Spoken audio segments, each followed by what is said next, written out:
buenas tardes, bienvenidos a Contrastes, porque la realidad tiene diferentes miradas. Este es un espacio de FECODE concebido para que ustedes en la tranquilidad de su hogar construyan opinión.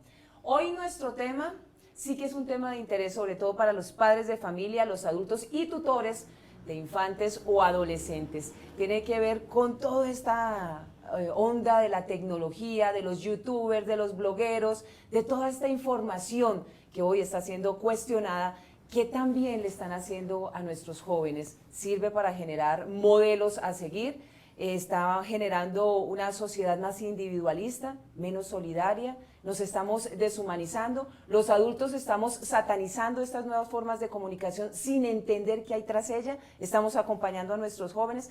Pues para hablar sobre este tema que se ha convertido en un verdadero dolor de cabeza para los padres de familia, para los docentes y para los adultos general, no solo en nuestro país sino en el mundo, pues estamos con dos expertos sobre este tema. Vamos a saludar inmediatamente a Fabián Sanabria. Él es profesor de la Universidad Nacional, antropólogo, doctor en sociología, y hace 15 años decidió adentrarse, la primera investigación que se conoce sobre este tema, vínculos virtuales, a entender qué estaba pasando. En ese momento hasta ahora estábamos conociendo estos nuevos modelos de comunicación a través de la tecnología. Fabián, mil gracias por acompañarnos a esta hora.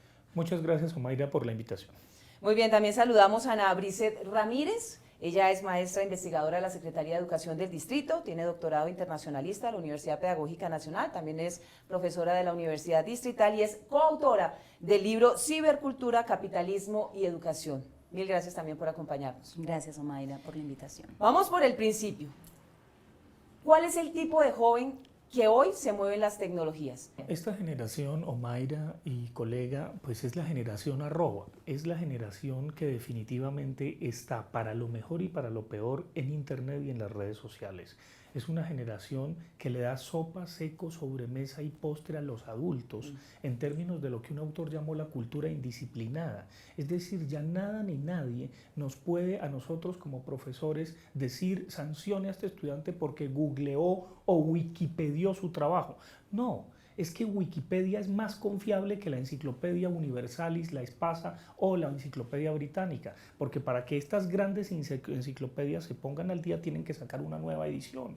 Entonces, Wikipedia se actualiza permanentemente, la información circula, el conocimiento circula. Entonces, más que de hablar de un mundo de puentes o de puertas en donde los adultos nos educamos, hoy estamos en un mundo de windows, de ventanas, y desde estas ventanas del ciberespacio se regula, se desregula, se interactúa con el mundo, con los otros, con todo, para lo mejor y para lo peor. Entonces, evidentemente, los adultos tenemos que ponernos al día y las pedagogías y los sistemas educativos están llamados a actualizarse, porque de lo contrario, esa perspectiva del maestro omnipotente y omnisciente que todo lo sabía y del estudiante pasivo que ya estudiaba, evidentemente está mandado a recoger.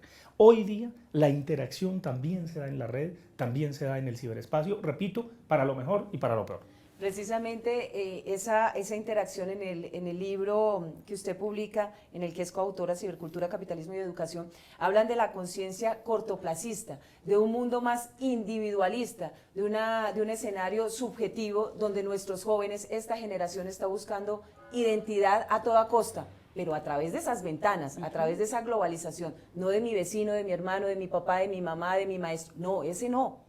Es del que aparece a través de esa pantalla. Sí, efectivamente, las generaciones de nuestros niños y jóvenes que hoy tenemos están ávidos, como lo decía Fabián, de información. Por lo mismo, transitan de una pantalla a otra, ¿no? Entonces hoy se llaman multipantallas, hoy son multitasking, multitareas, pero también allí se están potenciando procesos de consumo desmedido de la información, pero también de manera irreflexiva, ¿no? Las temporalidades, a medida que la información pasa tan veloz y tan rápidamente, entonces las temporalidades de nuestros jóvenes, de nuestros niños, son cada vez más cortas, más instantáneas, de menos duración.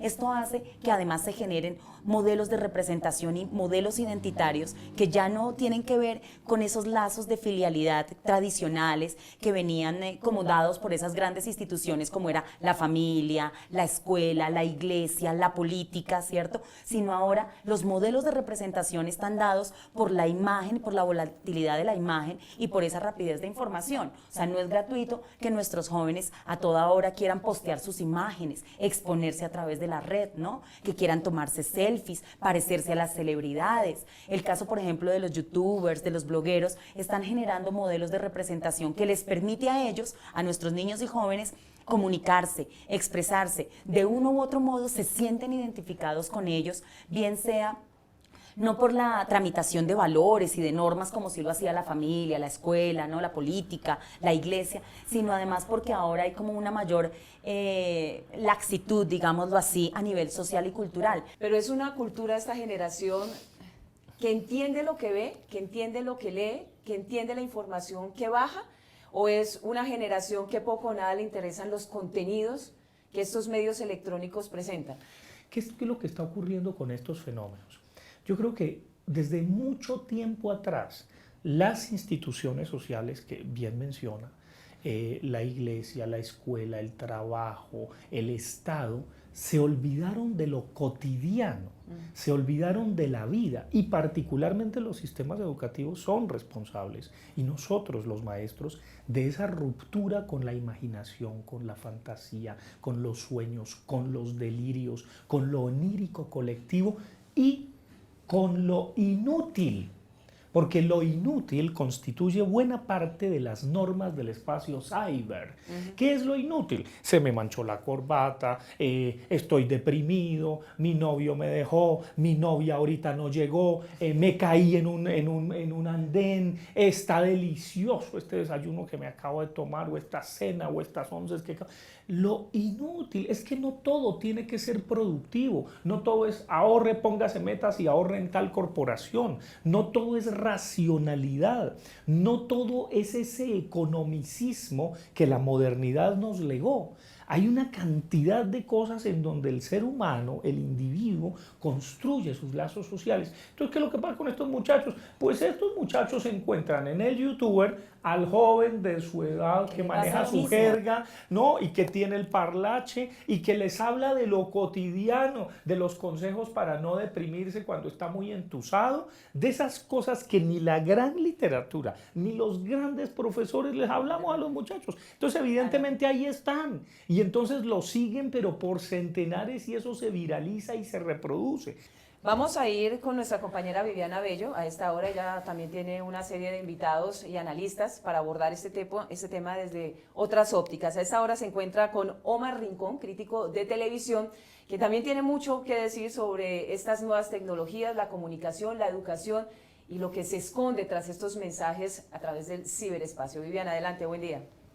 Mayra, muy buenas tardes. Pues mire, 27 millones de usuarios tiene Germán Garmendia, tal vez uno de los youtubers pues, más nombrados y más conocidos, y que también pues, abrió el debate frente a lo que consumen los jóvenes en el país. Saludamos justamente a Omar Rincón, quien es analista de medios. Omar, muy buenas tardes, y hablemos sobre cómo ven ustedes pues, este fenómeno y si definitivamente a los medios de comunicación le hace falta reinventarse.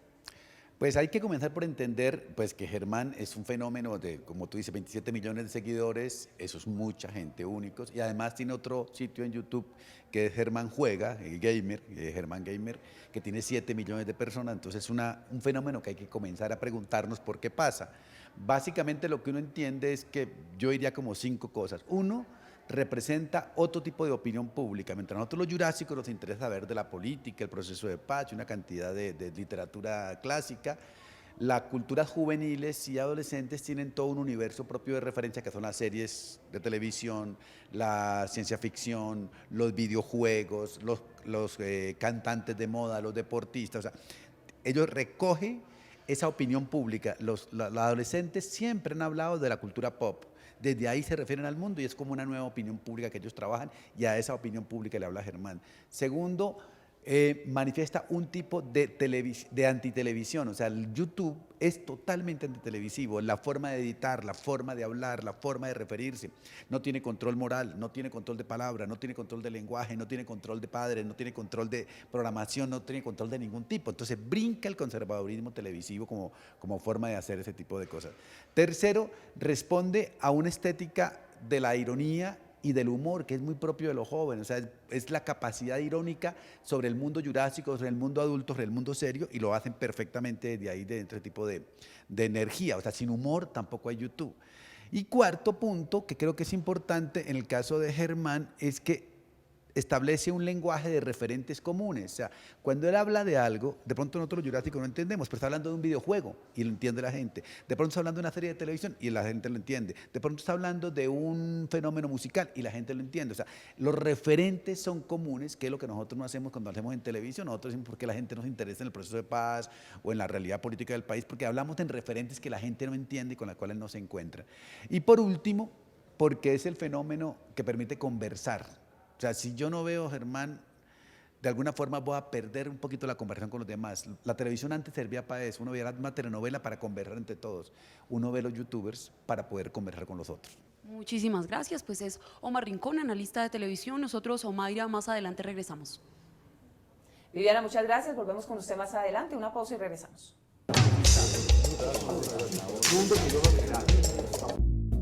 Formación de maestros es el tema de la edición 113 de la revista Educación y Cultura.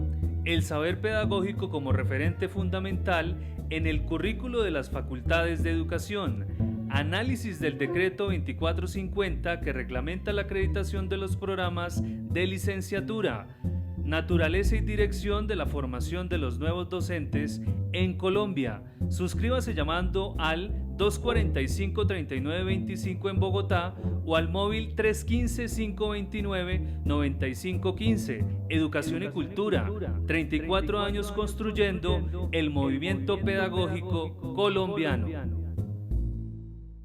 ¿Qué es educación pública? La educación pública es un derecho fundamental y un bien común y es responsabilidad del Estado garantizar igualdad de oportunidades a sus ciudadanos. FECODE defiende una educación pública gratuita y financiada por el Estado y exige el freno de todas las formas de privatización y comercialización de este derecho fundamental. La educación no es una mercancía, es un derecho.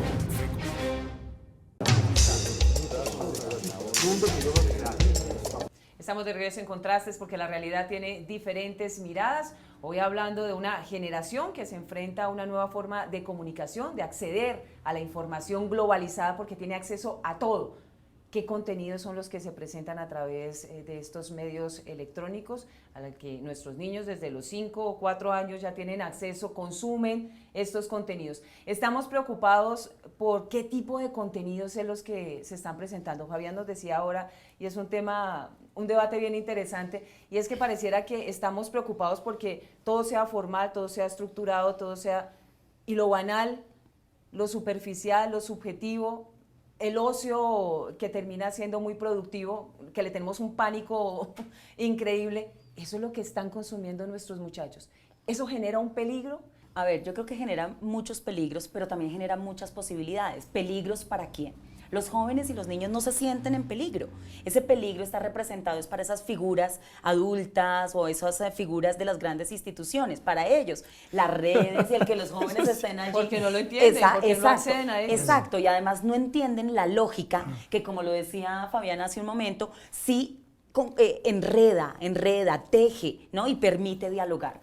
Esos peligros también pasan y esos contenidos también pasan por las figuras de la lectura y la escritura, que por años, ¿no? La modernidad nos enseñó que se leía de una manera que era de izquierda a derecha y de arriba hacia abajo. Además, ¿quiénes hacían los textos? Los grandes intelectuales, ¿cierto? Los grandes sabios, los grandes científicos, pero en este momento las redes que nos están mostrando que todos podemos escribir, es decir, que todos podemos ser, exacto, que todos podemos ser autores de las cosas cotidianas. O sea, lo que menos interesa es escribir las grandes enciclopedias o los grandes saberes enciclopédicos, ¿cierto?, que antes transitaban en nuestros libros impresos, porque eso también ha cambiado. Hoy ya no se lee solamente ni de izquierda a derecha, ni de arriba hacia abajo, ni solamente es el saber enciclopédico que se lee, sino se lee lo mundano, lo banal, lo cotidiano.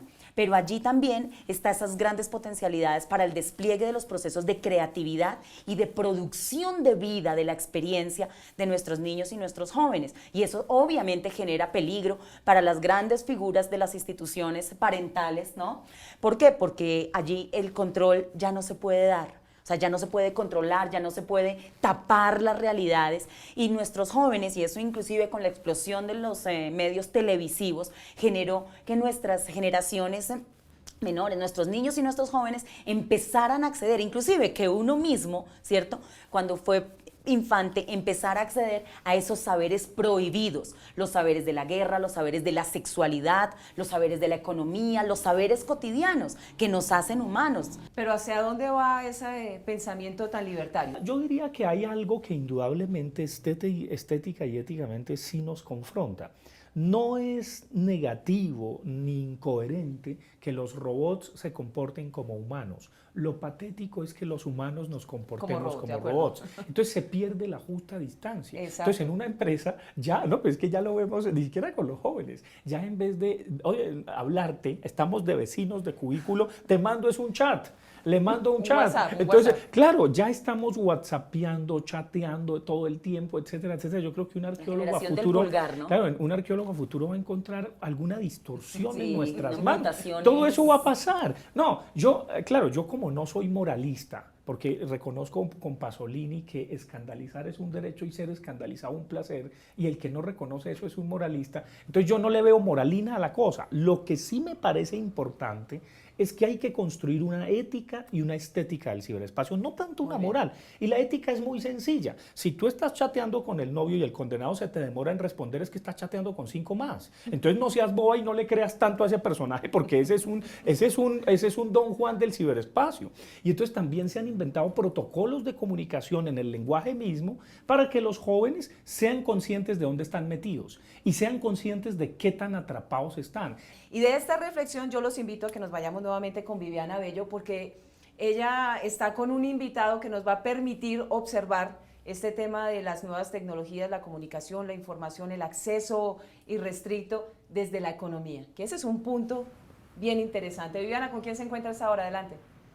Mayra, a su vez hablamos con Leonardo Ortegón, quien es docente de la Universidad Politécnico Gran Colombiano, frente a esas nuevas tendencias, los nuevos mercados y esas herramientas con las que le están llegando a los jóvenes del país. En el ámbito de la comunicación, los negocios, comenzamos a hablar que en este momento en las relaciones de comercialización de oferta y demanda, lo que más vale es el juego de tener un producto que tenga alta demanda. Entonces, ¿alta demanda por parte de quién? Entonces, nuevamente, las personas jóvenes que están asociadas al alto consumo de tecnología. Entonces, las personas cuando van a consumir tecnología, tienen el celular, el computador, la tablet, tienen tiempo disponible, pues simplemente comienzan pues a variar sus espacios de entretenimiento. Ahí es donde comenzamos a hablar nosotros de estos nuevos espacios. Entonces, el debate gira en torno al objetivo de eso que está haciendo el consumidor, o en este caso, la audiencia joven, que es como el principal mercado en el que se trabaja. Cuando se han analizado el tema de cómo estudiarlo, pues se estudia a partir de los objetivos, no a partir de pronto de traumatismos o de estigmas, sino a partir de los objetivos de comunicación. Creería yo que en ese orden de ideas toca preguntarnos si el objetivo de esa comunicación de los nuevos formatos, youtubers o diferentes canales, blogs, pues son objetivos de comunicación informativos, formativos, de entretenimiento o simplemente persuasivos como los comerciales de televisión. Nuevamente sucede el caso de los youtubers, en donde han aprovechado un espacio de entretenimiento de los jóvenes, en donde generan videos caseros. Ellos mismos pues son los que producen, elaboran y editan los videos a través de las entrevistas principalmente a sus familias o a conocidos. Y esos espacios de entretenimiento nuevamente se articula con la posmodernidad que les venía diciendo al inicio de esta entrevista, y es las personas jóvenes combinan el tema del entretenimiento con la apropiación de tecnología, y por eso es que este formato ha tenido tanto éxito, porque es un entretenimiento que no demanda conocimientos especializados, sino simplemente demanda conocimientos tipo entretenimiento, hobbies, que desarrollen placer, entretenimiento, diversión. Entonces por eso es tan representativo en este momento. A ustedes ya saben que pueden consultar toda esta información en www.fecode.edu.co. Mayra, feliz tarde. Muy bien, Viviana, gracias a usted y a sus invitados. Una nueva pausa y regresamos rapidito. Radio Revista Encuentro. Encuentro. Programa institucional de FECODE. Encuentro. Sindicalismo, arte, cultura, actualidad, tecnología, pedagogía, educación. Encuentro. Las expresiones de vida con que se construye Colombia tienen un punto semanal de encuentro. Todos los sábados a las 7:30 de la mañana por Colmundo Radio. La privatización de la educación pública se disfraza de diferentes formas. Es responsabilidad del gobierno garantizar un acceso equitativo e incluyente para todos los niños, niñas y jóvenes a una educación pública gratuita y financiada por el Estado. FECODE rechaza la comercialización y privatización de la educación pública en el país, porque la educación no es una mercancía, es un derecho.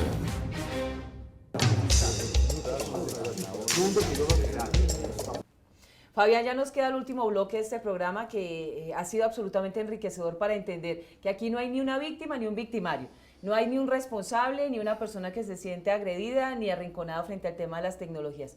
Aquí básicamente es que debemos entender qué están viendo, qué consumen nuestros hijos y colocar ese código de ética y de acceso a la información. Estamos ahí, inmersos, esa es la realidad. Es que el mundo cambió. Yo tengo una anécdota, inclusive casera, pero que es importante decirla, de mis colegas. Es decir, mis colegas consideraban que el fenómeno del youtuber no era un hecho social. Y yo decía, si no es un hecho social que 27 millones o 30 millones sigan a un personaje, que 1.000 millones de seres humanos estén en Facebook, entonces díganme, ¿qué es un hecho social? Que se lo pelea un político. Es que el mundo cambió, Le encantaría. el mundo cambió, el mundo ya no es el mismo. Entonces no se trata de satanizar ni decir va de retro, sino reconocer que probablemente nosotros somos los jurásicos, reconocer que probablemente nosotros somos quienes tenemos mucho miedo de perder el control y sobre todo de reconocer, como a los sacerdotes debieran reconocer, que ellos ya no son propietarios de la verdad y los Ni de los maestros sujetos. y los maestros que no son dueños del conocimiento, ni de los sujetos.